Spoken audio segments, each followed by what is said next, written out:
Tudo bem, pessoal? Tudo bem com vocês? Olha só, estamos começando mas cantando essa parte aqui, vou deixar para a aula presencial as questões relacionadas às dúvidas, algum questionamento, comentários, enfim, em relação às matérias, aos assuntos que nós iremos abordar aqui, tá certo? Então, espero que ajude aí. Então vamos começar para que a gente possa ganhar tempo aí até que a situação ela se normalize novamente, ok? Então, desde já, queridos, eu gostaria de propor para vocês a leitura de alguns textos, de alguns livros que nós temos disponíveis lá na nossa biblioteca, tá? Eu passei isso no grupo já, lá no WhatsApp. Tem vários livros, como a Michele comentou hoje de manhã. Eu estou gravando esse vídeo no dia 28 de maio. E ela comentou, falou, poxa, mas tem que ler tudo? Eu falei, não há necessidade de ler tudo. São vários livros que nós temos lá relacionados às matérias que nós vamos tratar. Eu recomendo iniciar com as teologias sistemáticas, né? Nós temos várias teologias sistemáticas muito boas lá. Nós temos a do Rod, do Schaeffer. Deixa eu lembrar aqui mais qual que a gente tem. A do Roger, do Schaeffer, do Stanley Orton, que é muito boa também, embora a versão que tenha lá é um pouco mais reduzida, um pouco mais compacta, mas a Stanley Orton é bom, do Schaeffer também, do Rod, enfim. E aí depois tem outras literaturas mais específicas. Nós temos também a obra O Plano Divino através dos Séculos, que é bacana, legal também. Tem alguns livros lá do Dave Hunt. Dave Hunt é um escritor muito bom também. E tem a coleção do Champlin, que é aquela coleção do Novo Testamento, Antigo e Novo Testamento interpretado versículo por versículo. Então tem lá no estudo Apocalipse, Daniel, enfim, vocês podem encontrar lá. Então eu recomendo como leitura complementar aí aos nossos estudos, tá? Eu sempre digo o seguinte, nós não podemos ficar restritos à informação que nós temos aqui no livro estudo. O livro estudo é uma base que nós temos para iniciar um entendimento relacionado à escatologia bíblica, tá? Mas esse estudo ele deve ser complementado aí com outras leituras, beleza? Além desse material que tem disponível na biblioteca, existem vários outros, né? Tem uma teologia sistemática muito boa também, que fala a respeito de escatologia, dos eventos escatológicos, que é do Norman Geisler. Norman Geisler também é um autor excelente em relação à teologia sistemática. Então, fica a dica aí para vocês. Ok? Então vamos lá, vamos começar. Escatologia bíblica. A palavra escatologia, ela vem do grego, de uma justa posição de duas palavrinhas no grego, né? Eschatos e logia, que significa um discurso, um tratado, estudo a respeito das últimas coisas, a respeito do final dos tempos. Então nós poderíamos definir a escatologia como um discurso, um tratado, um estudo a respeito daquilo que irá acontecer no final dos tempos ou relacionado às últimas coisas, os últimos acontecimentos. São eventos que já estão acontecendo, alguns já estão acontecendo e outros que ainda acontecerão, né? O que nós vamos estudar dentro do campo da escatologia? Olha só, a doutrina da morte do estado intermediário, isso nós estudamos a respeito dentro da área de escatologia. A doutrina dos juízos, quais são os juízos que irão acontecer, a quem cada juízo está relacionado, enfim. A doutrina da ressurreição, tão importante aí, né,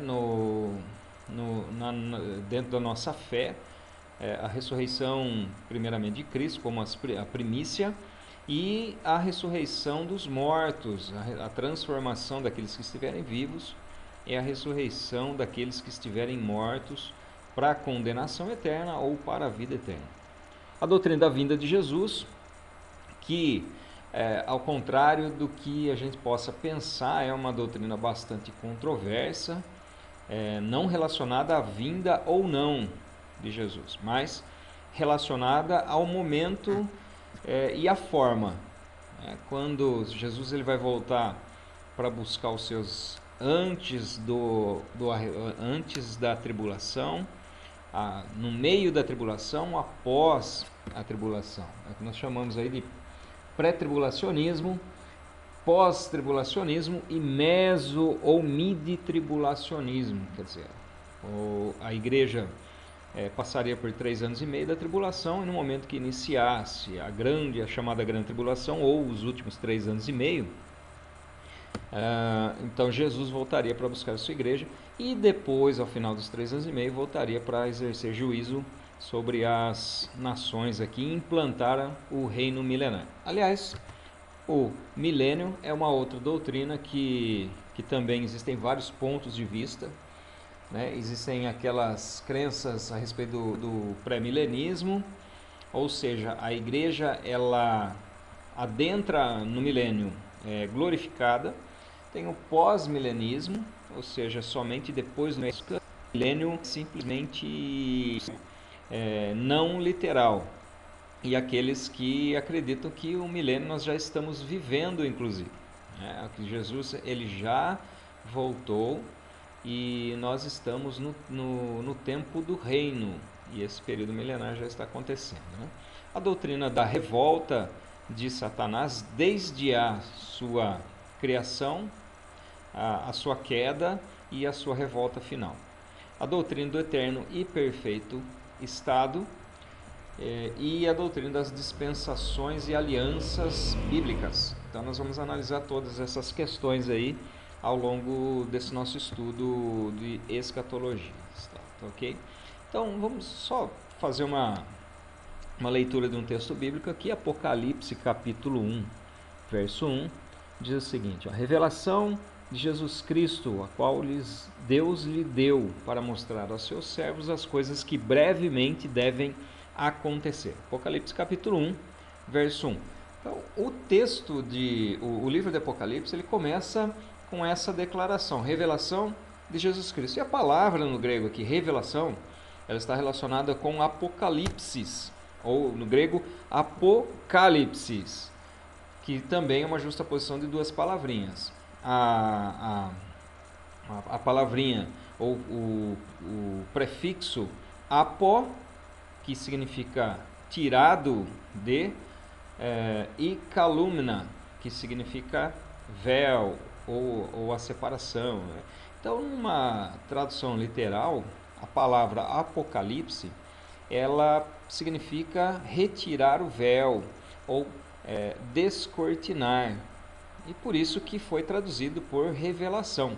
Então, revelação, quando você tira o véu de algo, quando você descortina algo ou mostra algo que está oculto através desse véu, então você está revelando algo. É nesse contexto aí que aparece a palavra Apocalipse. Ela enquadra-se no campo das profecias bíblicas, portanto deve ser observados os princípios hermenêuticos que lhes são próprios. Queridos, isso é bastante importante.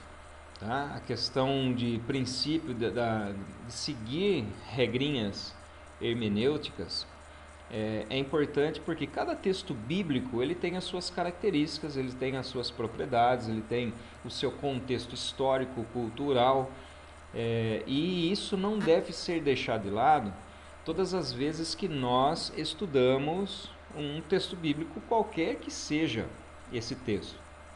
Seja o Pentateuco, seja os livros históricos, livros poéticos, quando nós vamos ler os evangelhos, as epístolas paulinas. Então, dentro de cada grupo, nós temos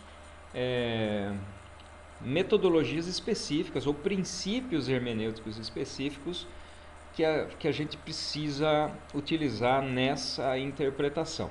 Então, só para exemplificar, quando nós vamos estudar o livro de Salmos, por exemplo, que é uma linguagem poética, eu não posso usar os mesmos quesitos ou princípios de quando eu vou estudar um livro profético, ou de quando eu vou estudar o Pentateuco, por exemplo. Então, cada um tem a sua característica. Então, é importante que a gente tenha isso em mente também. Existem várias obras que nos ajudam a interpretar da forma correta esses textos, os textos bíblicos dentro de cada grupo, aí, dentro de cada característica, de cada tipo de literatura, né? Seja ela prosa, seja ela em poesia, nós temos que ter esse cuidado aí. Existem, como eu falei, obras muito boas. Tem o livro Introdução Bíblica, e tem uma série de livros que chama Interpretação. Então você tem interpretação do Pentateuco, interpretação dos Salmos, interpretação dos livros proféticos, interpretação das epístolas gerais. Então é uma série que cada livreto ele traz essas questões aí relacionadas a cada grupo de livros. Então isso é importante a gente ter em mente também. Eu acredito que vocês já tiveram hermenêutica, salvo engano, mas é importante aplicar esses conceitos quando nós vamos estudar o texto bíblico. Então, sendo a escatologia basicamente profecias bíblicas, então nós devemos usar esses princípios aí que lhes são próprios, ok? Todo evento escatológico da profecia é escatológico, né? O que nós podemos entender nessa frase?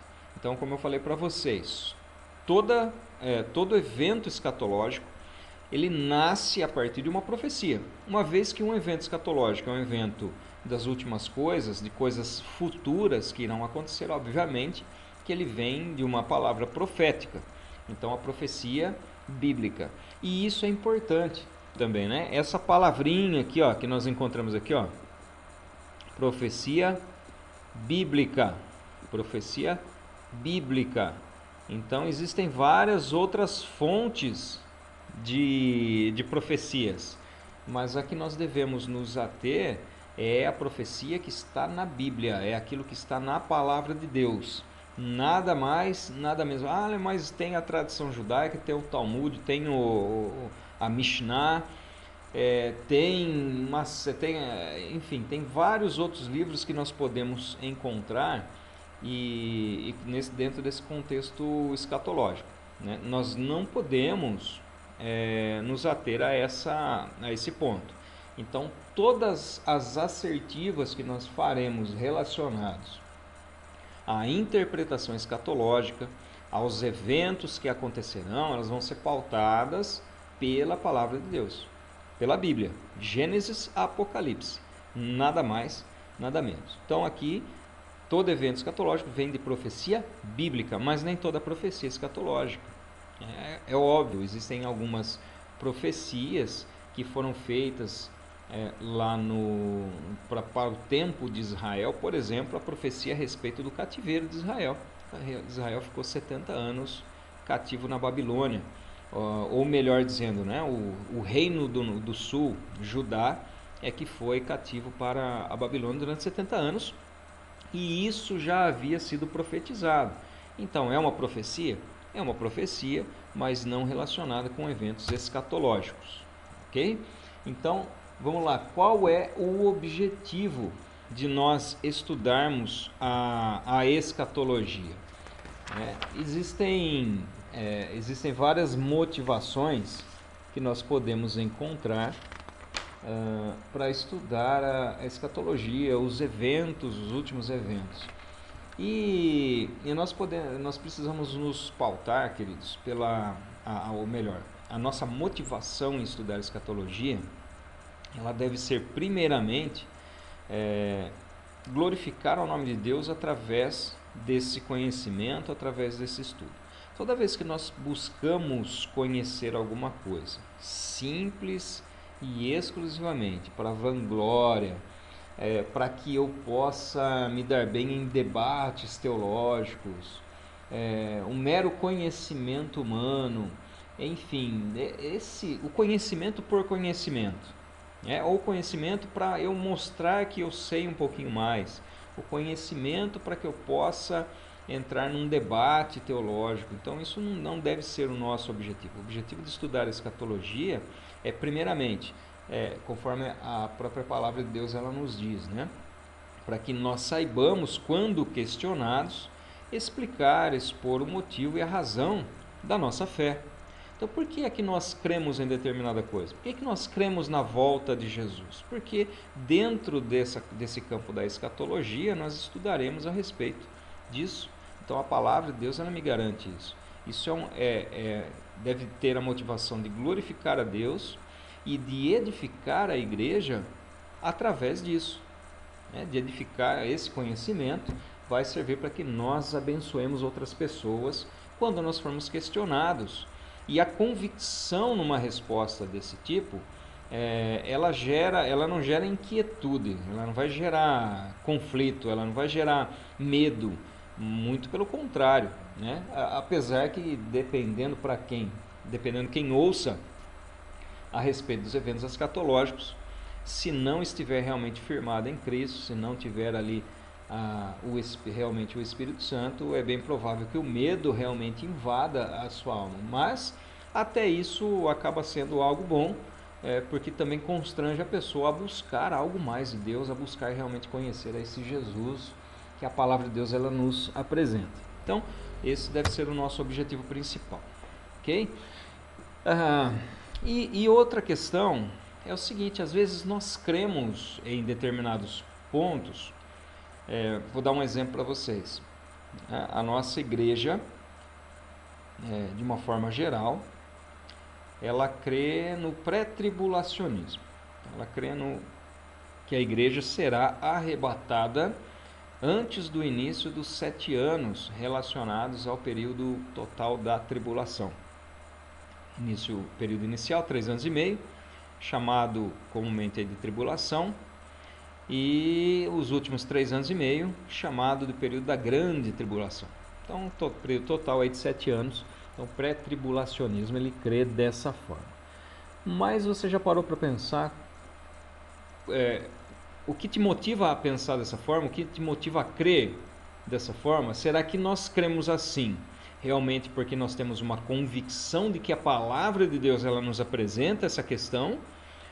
Ou nós cremos no pré-tribulacionismo simplesmente porque, eu sempre ouvi falar que é assim e a gente acabou entendendo que é dessa forma? E o que acontece? Quando você conversa com alguém que crê que a igreja passará pela tribulação, e essa pessoa ela tem argumentos, e nós encontraremos argumentos bíblicos a respeito disso na palavra de Deus, é lógico que a palavra de Deus ela não vai trazer confusão. Nós vamos analisar aqui que quando se chega a essa conclusão é uma má interpretação da palavra de Deus, ou utilização às vezes de alguns versículos isolados para defender esse tipo de pensamento, ok? Mas nós devemos ter realmente uma convicção com base naquilo que nós sabemos da palavra de Deus. Então nós precisamos não simplesmente falar, eu creio no pré-tribulacionismo, eu creio que nós vamos ser arrebatados, eu creio numa volta iminente do Senhor, eu creio que num arrebatamento secreto, quando num piscar de olhos nós seremos levados ao encontro de Cristo, e isso antes da tribulação. Isso antes da tribulação. Baseado em quê? Baseado em algo que eu ouvi falar ou realmente dentro de um contexto bíblico precisamente ali explicado. Então isso faz toda a diferença para alguém que deseja um ministério. Isso faz toda a diferença para aqueles que irão ensinar, Eu sei que muitos de vocês já estão ensinando aí, e muito mais que nós devemos realmente nos aperfeiçoar. A palavra de Deus ela diz que aquele em quem tem um ministério de ensino, que deve haver dedicação. Ou seja, nós devemos nos dedicar realmente a conhecer, prosseguir em conhecer ao Senhor Jesus. Que nós conheçamos e prossigamos conhecer a palavra de Deus cada vez mais. Dentro desse contexto existe um sistema de interpretação bíblica chamado de dispensacionalismo. Então, o dispensacionalismo, ele vai trazer alguns conceitos. Eu vou falar um pouquinho mais dele adiante, então eu vou apenas apresentar essa telinha, mas nós vamos voltar aqui um pouquinho mais à frente dessa aula, para falar um pouquinho mais a respeito dessa questão. Mas o dispensacionalismo, basicamente, ele acredita no seguinte: primeiro, interpretação literal e textual da palavra de Deus. Então, tudo aquilo que está na Bíblia, ela deve ser interpretada literalmente, não cabendo aqui margem para alegorização. A igreja apostólica, a igreja primitiva nos seus primeiros séculos, ela sempre priorizou esse tipo de interpretação literal, interpretação textual. Aquilo que o texto diz é exatamente o que ele quer dizer, não existe nada oculto e escondido ali no texto. O que muita gente às vezes confunde é o contexto de literal com o contexto de figurado, porque o sentido figurado de algo, ele faz parte de uma análise literal também. É o que nós chamamos de literal figurado. Um exemplo, quando o próprio Senhor Jesus ele diz que ele é a porta. Nós sabemos que ele não é uma porta propriamente dita, mas ele extrai ali o sentido de porta, ou seja, um caminho, uma passagem para se chegar a algum lugar. Então, quando ele diz que eu sou a porta, nós estamos utilizando ali o sentido figurado, extraindo o objeto sendo colocado ali no lugar dele. Então, quando nós pegamos a porta, o sentido que nós devemos extrair ali é exatamente disso: é um local de passagem, é um vão que está aberto para que nós passemos por ali. Então, e o que seria a alegorização nesse caso? Seria o seguinte: falar, olha, imagine uma porta de madeira ou uma porta de vidro. Aí você começa a trazer as características da madeira, características do vidro, e começa a interpretar dessa forma. E isto é a alegorização, é dizer algo que o texto ele não diz. Esse método de interpretação alegórico, ele vai surgir na igreja primitiva lá com Orígenes, E o interessante é que Orígenes, ele é um dos principais mestres, um dos principais teólogos da igreja primitiva. E ele vai acabar desbancando ali outros grandes mestres da época. Ele tem muitas literaturas, E foi ele que compôs a Hexapla, que é uma versão da Bíblia em seis diferentes traduções, chamada de Hexapla. Essa Hexapla de Orígenes, ela foi base para várias interpretações posteriores. Então, Orígenes tem uma importância muito grande dentro da teologia da igreja primitiva. Porém, é um posterior, ele vai surgir ali no finalzinho do século III, e no início do século IV vem Agostinho, que é outro grande nome dentro da alegorização, dentro dessa linha de interpretação alegórica da palavra de Deus. Então é daí que começam as questões de alegorização, que trazem elementos que nós não encontramos no texto. Então, o dispensacionalismo, ele basicamente tem essa premissa de interpretação literal, e interpretando então literalmente, nós temos a inferência aí de que Israel é Israel e a igreja é a igreja, ou seja, Israel é separado da igreja. Deus teve um tempo lá de tratamento com Israel, Deus está tratando agora com a igreja e posteriormente tratará com Israel de novo. Então a distinção de Israel da igreja, ela é importante dentro desse conceito de dispensação, chamado de dispensacionalismo. Então, como vocês podem ver aí na tela, toda a história humana ela é dividida por períodos. Nós vemos aqui, iniciando aqui o período da inocência. Então ela trata aqui a partir de Adão, a consciência a partir da queda, Então Adão ele é expulso do jardim e inicia-se a dispensação da consciência. Governo humano, a promessa, a lei, enfim, por aí vai, né? Nós estamos aqui agora no tempo da graça, dispensação da graça, o período da igreja. Então a igreja substitui, dentro desse contexto, a igreja substituiu Israel? Não. Deus, ele não abandonou Israel, ele simplesmente está numa nova dispensação tratando agora com a igreja. E tem cumprimentos futuros, aí, propósitos futuros com Israel ainda. Aí óbvio que dentro do dispensacionalismo, que ele vai nascer no início do século XIX, e o seu principal expoente é o John Nelson Darby. Darby, que sistematizou esse ensino, e posteriormente o Scofield, né? O Scofield, que ele é autor da Bíblia de Estudos Scofield, ou Scofield, que ele nasce ali em meados do século XIX também, e ele vai popularizar essa linha de interpretação.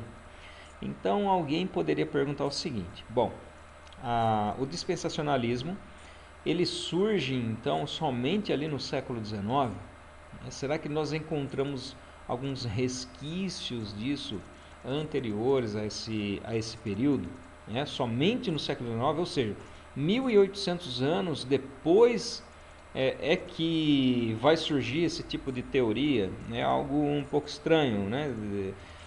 Dentro das doutrinas bíblicas, algo de repente. Mas será que a igreja primitiva não pensava dessa forma? Ela não tinha esse tipo de ensino? Então nós vamos analisar, né? Os grandes críticos do dispensacionalismo, eles vão utilizar essa argumentação de que o dispensacionalismo é algo muito novo, é algo recente, e significando que, não tendo base nem lá na Reforma e muito menos lá na igreja primitiva, ele não deve ser considerado, né? Então seria algo novo aí que foi inventado posteriormente. Essa é a crítica dos dispensacionalistas. Então nós temos algumas linhas de pensamento dentro do dispensacionalismo, e aquilo que se opõe ao dispensacionalismo, que se chama aliancismo ou aliançalismo.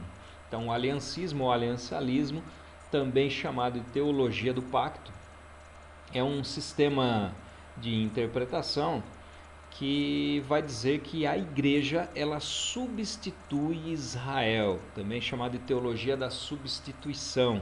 Então Israel, Deus ele tinha um acordo, uma aliança com Israel, ou um trato com Israel até a vinda de Cristo.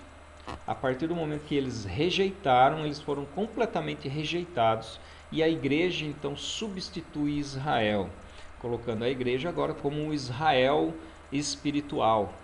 Então trata todo esse período aí como uma aliança só, e simplesmente dentro da história da humanidade, uma aliança ela vai substituindo a outra, desfazendo por completo a anterior.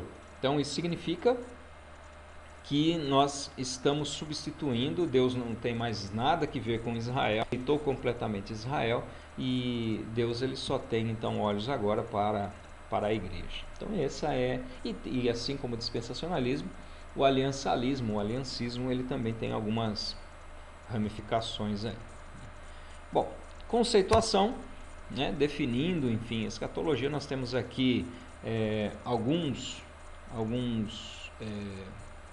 textos, algumas definições, melhor dizendo, algumas definições de escatologia que consta aí no livro, salvo engano, está ali na página 14, vocês podem acompanhar aí a definição de Andrade, né, que diz que o estudo sistemático, a escatologia é o estudo sistemático e lógico das doutrinas concernentes à última coisa, às últimas coisas. Então é comum, nós já havíamos frisado aqui, né?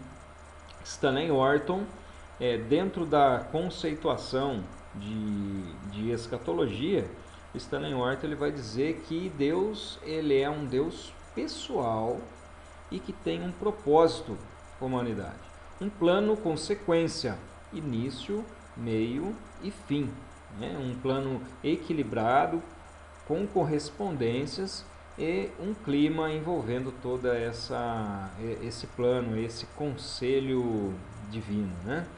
E por fim o Dockery, ele tem essa definição de escatologia, que é o eterno propósito que Deus estabeleceu em Cristo Jesus, nosso Senhor. A partir do momento que Jesus ele é o Cordeiro, que foi morto desde a fundação do mundo, nós podemos entender então que esse propósito de Deus de redenção, ou o conselho divino relacionado às últimas coisas, ele está definido desde o princípio de tudo.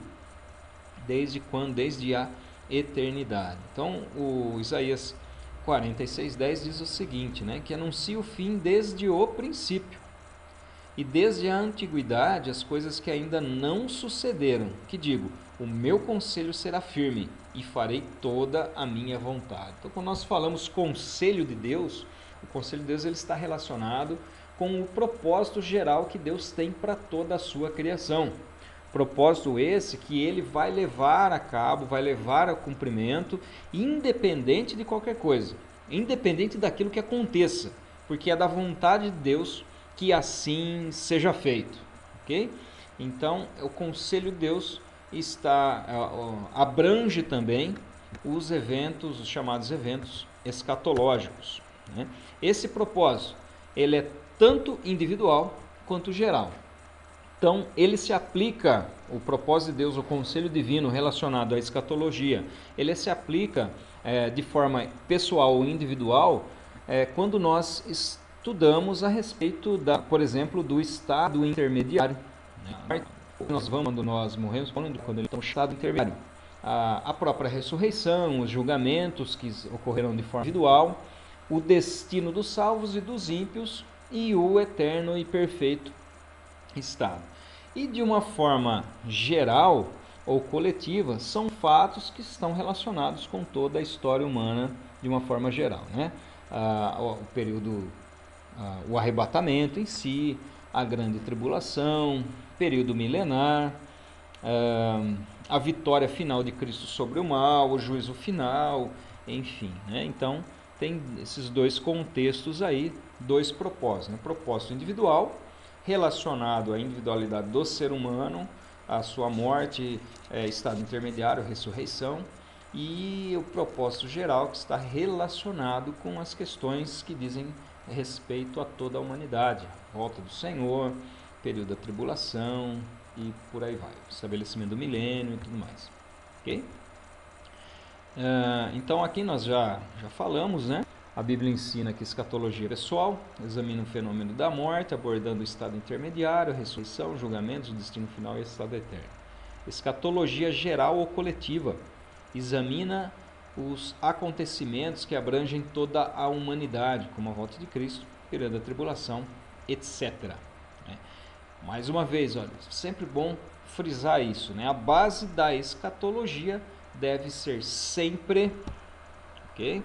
A base da escatologia deve ser sempre a Bíblia, somente a Bíblia. O estudo escatológico pode trazer esperança ou desconforto. Então, como eu falei para vocês, né? O crente, ele não deve ter medo de estudar escatologia.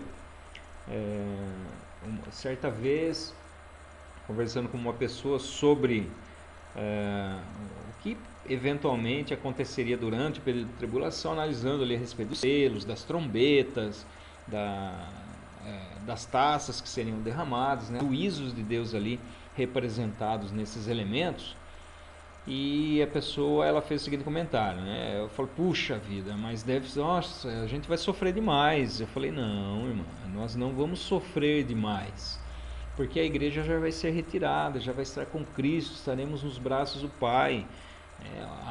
Quem deve temer a tribulação não são os justos, mas são os ímpios. Não são aqueles que estão em Cristo, mas são aqueles que ainda não receberam como Salvador, que não receberam ainda o selo do Espírito Santo, que nos dá segurança, que nos dá a garantia que nós somos filhos de Deus, ok? Então, nós não devemos ter medo. Mas, então, o estudo escatológico, ele traz para nós esperança. Ele vai trazer desconforto vai trazer medo para aqueles que não estão em Cristo, né? E aí os extremos que nós devemos evitar, né? A escatomania e a escatofobia. Então a escatofobia o que é? É o medo da escatologia, é o medo desses acontecimentos, é aquilo que traz desconforto. Então nós não devemos ter medo desse tempo. Por outro lado, existe a questão da escatomania. O que é isso? É qualquer coisinha que aconteça, fala, olha, é profecia bíblica, isso aí é profecia, é o fim dos tempos, e é isso e aquilo.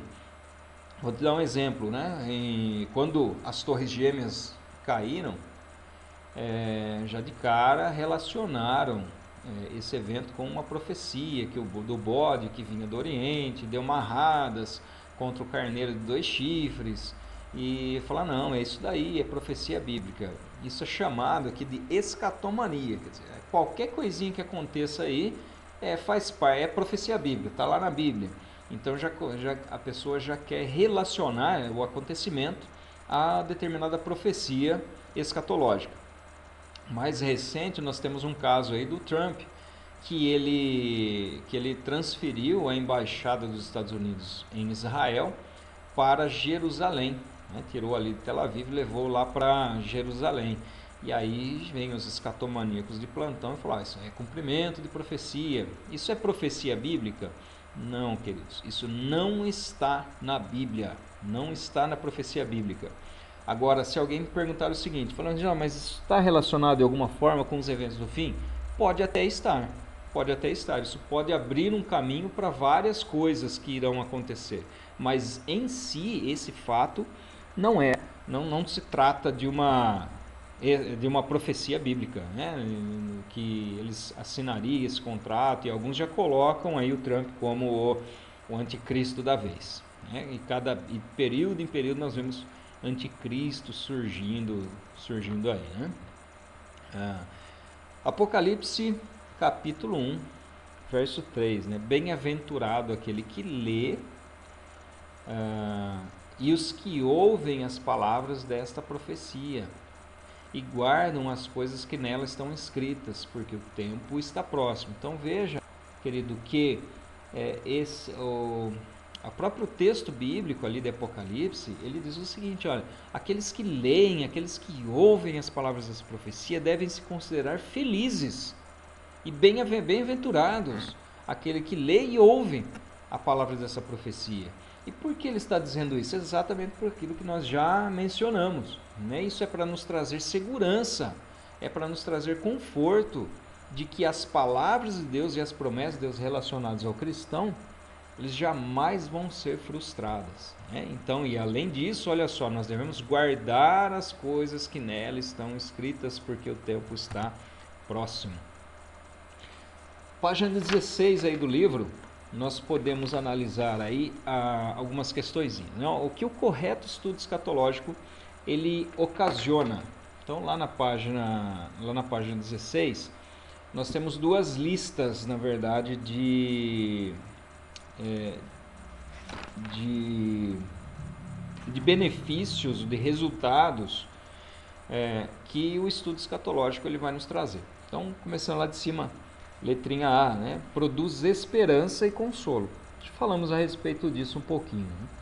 Ele converte, o estudo escatológico converte, ele provoca a conversão, porque diante de tais notícias, muitas pessoas às vezes com certo receio, com medo, angustiado por essas questões, vão se dar realmente ao estudo da palavra, e aí a palavra, através da atuação do Espírito Santo, provoca então a conversão.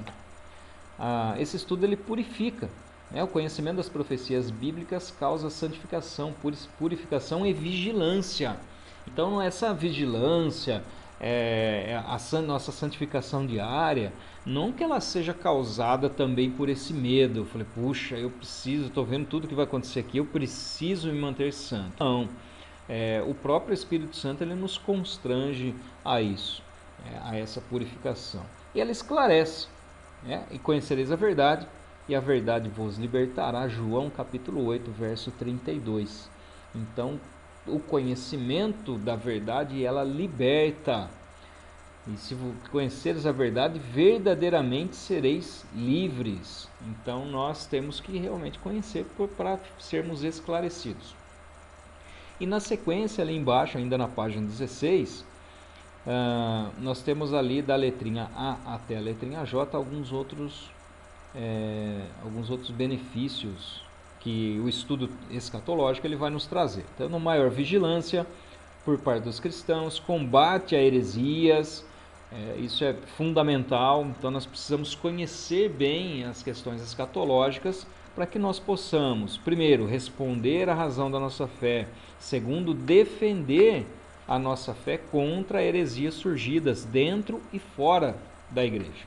Então, letra C, traz discernimento, ensina a palavra de Deus com coerência, evangeliza e produz salvação, prega a palavra sem distorções e escorreções doutrinários, produz santificação e consagração, produz fé e confiança no caráter e soberania de Deus, dá oportunidade para que as pessoas fujam da ira de Deus que está para ser derramada, firma um maior compromisso com a obra evangelística e missionária por parte da igreja e do indivíduo. Ou seja, conhecendo a verdade, estando libertos pela verdade, nós sentimos o desejo e a necessidade de compartilhar essas boas novas com as pessoas que nós amamos, com as pessoas que nós conhecemos.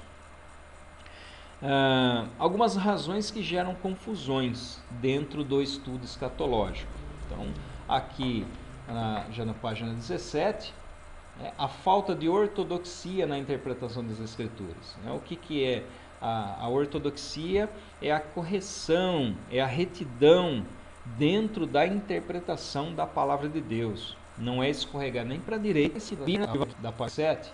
Falta de afinidade. Amados, as questões elas só são compreendidas por aqueles que são espirituais. É o que a palavra de Deus ela nos orienta. Então, sem o Espírito, quando Jesus ele diz, sem mim nada podeis fazer, ele está, e posteriormente ele envia outro Consolador, a presença constante nas nossas vidas, que nos dá um entendimento relacionado às coisas espirituais, é a pessoa do Espírito Santo. Então, sem afinidade com o Espírito Santo, nós estaremos sujeitos a uma interpretação errônea, uma interpretação vaga das Escrituras, né? Outro ponto C, que ele complementa, na verdade, o ponto anterior. Né? O Espírito Santo ele é o real intérprete das Escrituras. O Espírito Santo foi quem inspirou os profetas, os escritores bíblicos, a escrever a palavra de Deus. E ninguém melhor para interpretar essa palavra do que o seu próprio autor. Então, o intérprete das Escrituras, o melhor intérprete é propriamente o Espírito Santo. Outro problema aí, outra atitude que gera esse problema, gera confusão dentro do estudo escatológico. Falsa aplicação do texto bíblico nos seus variados aspectos. Como isso aqui nós entramos na questão da hermenêutica realmente. A aplicação quanto aos povos bíblicos em questão. Então, quando eu trato de um contexto, por exemplo, do reinado de Davi, que ocorre no século X, século XI a.C., o contexto ele é diferente daquele que são apresentados os evangelhos, por exemplo, que acontece ali 900 a 1000 anos depois dos eventos que são narrados lá no período monárquico da história de Israel. Então, tudo isso eu preciso levar em consideração, né? Não só a questão de tempo, mas a questão também do lugar em que foi feito, a mensagem que estava sendo transmitida, o destinatário da mensagem deve ser levado em consideração, o sentido do texto ou das palavras para aquela época. Então, isso faz diferença também, para que nós não corramos esse risco de gerar esse tipo de confusão. Conhecimento bíblico desordenado.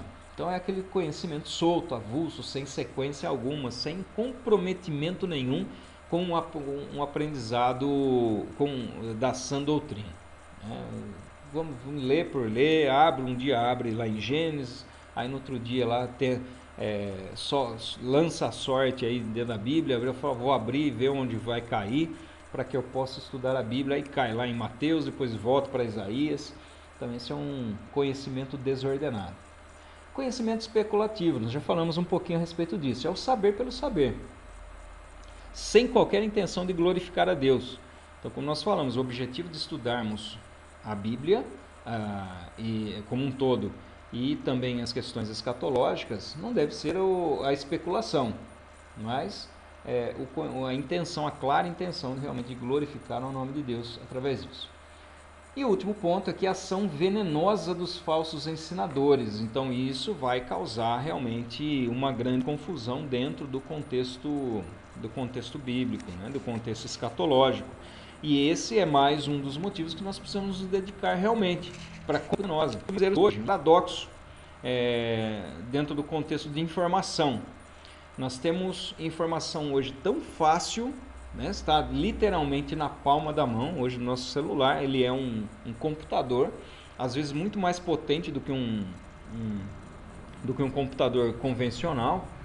E então nós temos vídeos, nós temos estudos, nós temos várias coisas que nós podemos consultar dentro da internet, ou seja, uma gama muito grande de informação, mas pouca crítica textual, pouco senso crítico em relação às informações que chegam a nós, pouco senso crítico em relação às informações que a gente recebe.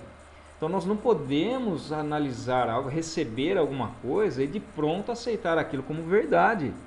Nós precisamos analisar, e eu costumo dizer até o seguinte: tudo aquilo que eu ensino, por exemplo, como professor, quando estou na minha posição de professor, ele também deve ser questionado.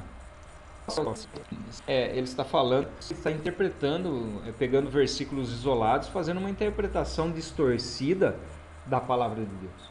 Então, nós precisamos ter esse senso crítico em relação às informações. Então, a internet é muito bom, é muito boa, tem informações muito boas, a facilidade que nós temos hoje de fazer pesquisas de textos, livros que hoje nós encontramos em e-book, em PDF, que nos trazem tantas informações aí de forma gratuita, mas também tem muita coisa ruim, tem muita coisa aí que tem o único intuito de destruir a sã doutrina, de destruir a verdade do Evangelho, né? O que a gente não pode confundir aqui, a exegese com a exegese. Então, o que é fazer exegese? É você fazer a correta interpretação da palavra de Deus. Nós temos dentro do contexto bíblico a exegese, que é a interpretação que encontra a sua instrumentalidade dentro da hermenêutica. Então, a hermenêutica é uma série de ferramentas que nós utilizamos para fazer uma correta exegese.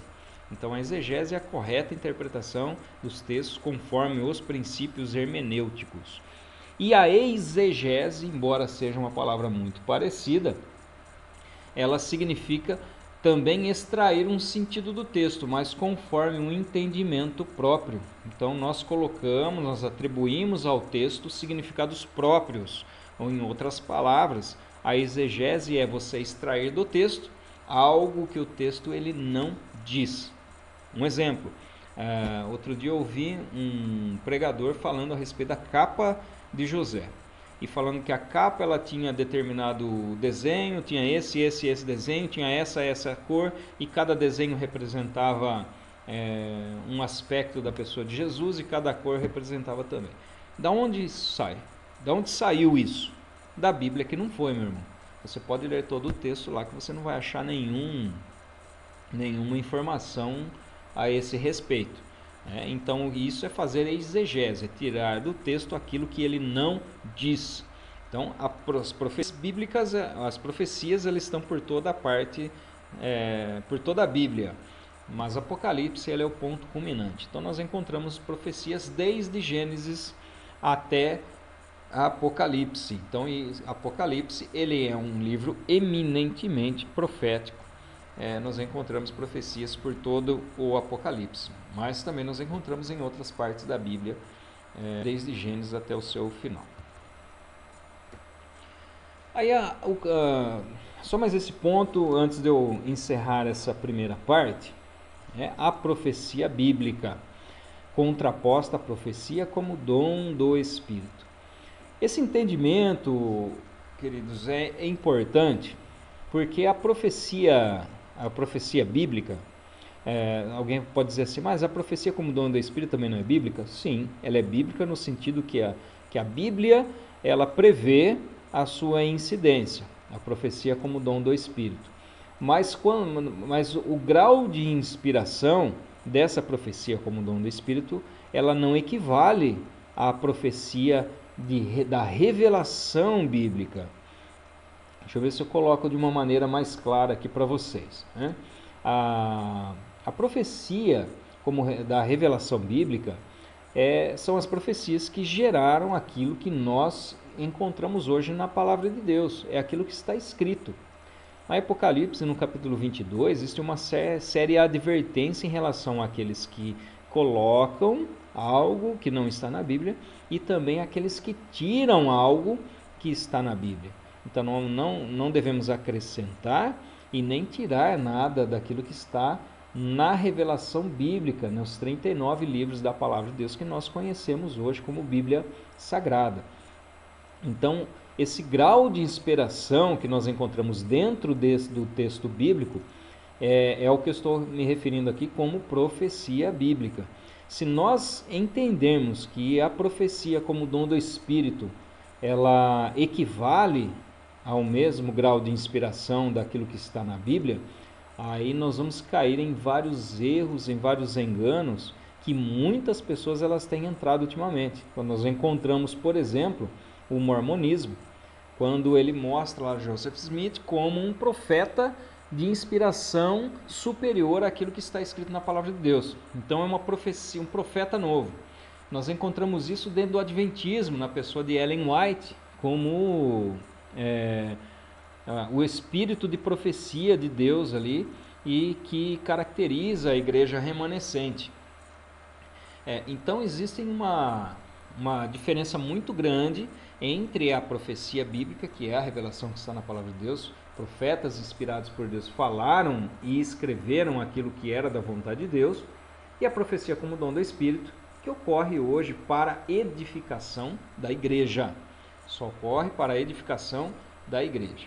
Então, toda a profecia ela deve ser inspirada pelo Espírito Santo, as duas características das profecias, né? Inspirada pelo Espírito Santo e revelação do futuro. Lembrando que a própria palavra de Deus ela adverte que nós façamos teste a respeito de profecia.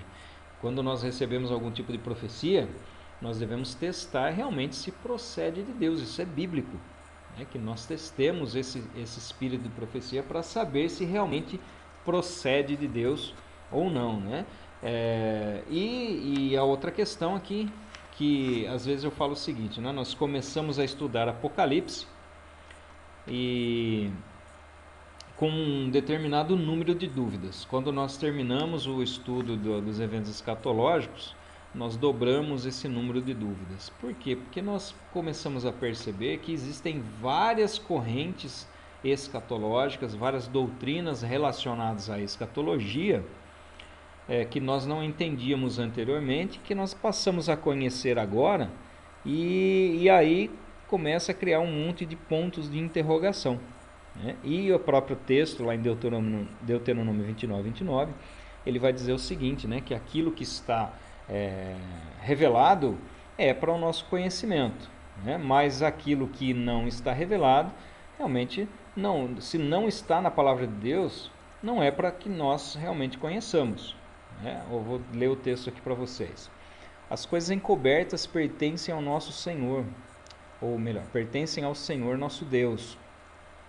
Porém, as reveladas nos pertencem a nós e aos nossos filhos para sempre, para que cumpramos todas as palavras dessa lei. Então nós podemos encontrar aquilo que está na palavra de Deus realmente como aquilo que foi revelado para a igreja, como aquilo que foi revelado para nós. Mas aquilo que não está, não adianta ficar especulando, né? Por exemplo, nós vamos falar a respeito das duas testemunhas que vão profetizar no período da tribulação. O texto bíblico ele diz quem são essas testemunhas? Ele não diz. Então não adianta ficar especulando. Nós podemos criar teorias e nós vamos estudar essas teorias, mas não adianta ficar especulando a respeito dessas questões, porque não está revelado. O próprio texto de Apocalipse ele vai nos mostrar lá um parêntese em que o anjo diz a João o seguinte, fala, olha, essa visão que você acaba de ter, isso você não vai escrever. Então muitas coisas ainda foram reveladas a João que não lhe foi permitido escrever. E por que não foi permitido? Nós não temos como saber, mas sabemos que isso foi feito pela vontade de Deus. Okay? Então eu vou fazer um intervalinho aqui, depois eu mando o segundo vídeo na sequência, para que a gente possa continuar o estudo aí do capítulo 1 do livro de Escatologia Bíblica. Até mais!